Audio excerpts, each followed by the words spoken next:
En l'espace de 2 mois, 40 cas d'agression des chauffeurs de taxi sont enregistrés dans la ville de Yaoundé, selon les présidents de syndicats. À date, près de 100 plaintes des victimes sont enregistrées au commissariat central numéro 1. En réaction, la police est mise aux trousses de ces hors-la-loi. C'est ainsi qu'un premier gang, en activité depuis 8 mois, est mis hors d'état de nuit. Un deuxième constitué de 3 personnes, âgées respectivement de 21, 41 et 44 ans, tous des repris de justice avec à son actif une centaine de victimes sur une durée de 4 ans d'activité est rattrapé. Ces présumés agresseurs sont présentés à la presse ce mercredi 13 novembre 2024. Nous ne nous sommes pas arrêtés en si bon chemin puisque les agressions continuent et nous avons pu mettre la main sur le gang qui vous est présenté ce jour, constitué de Naoussinde Pascal, Amougou Oscar, Gérard et Zé Arthur,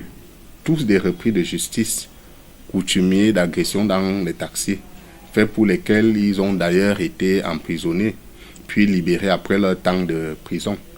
Mais au lieu de se repentir, ils ont recommencé l'activité.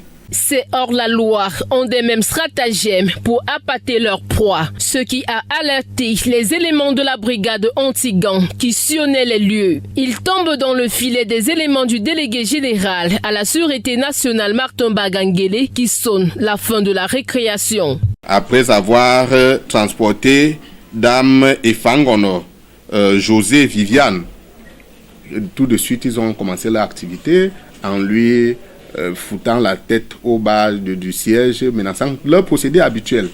Ce qui a alerté, bien évidemment, mes collaborateurs de la brigade anti-gang qui sillonnaient le secteur et qui ont commencé à les suivre. Bien évidemment, dans leur poursuite de ces gens-là, ils ont été aidés par les mototaximens qui ont rapidement compris ce qui se passait. Un taxi poursuivi par des gens qui disaient des policiers et autres. Et puis les mototaxis se sont joints à cette cohorte, ou bien ce groupe de policiers qui étaient derrière les agresseurs. Et la foule ne faisait que grossir, surtout les mototaxis. Les victimes sont dépossédées de leur avoir et sont éjectées du taxi, soit sur la ruelle derrière le centre administratif, soit aux abords du lac municipal, à la rue Hippodrome ou encore derrière le Hilton Hotel. Le commissaire divisionnaire Thierry Medou invite la population à faire confiance à la police en partageant les informations sur des personnes suspectes. Vous avez la possibilité, je parle aux populations, de vous approcher de l'unité de police la plus proche ou de gendarmerie, mais vous avez aussi la possibilité d'appeler le 117, vous avez la possibilité d'appeler le 1500. En tout cas, pour ce qui concerne le commissariat central numéro 1, la ville de Yaoundé, nous accueillons toujours à bras ouverts tous ceux qui viennent nous donner des informations susceptibles de nous aider à lutter contre le phénomène criminel, qu'il s'agisse des agressions dans le taxi ou d'autres types d'actes criminels.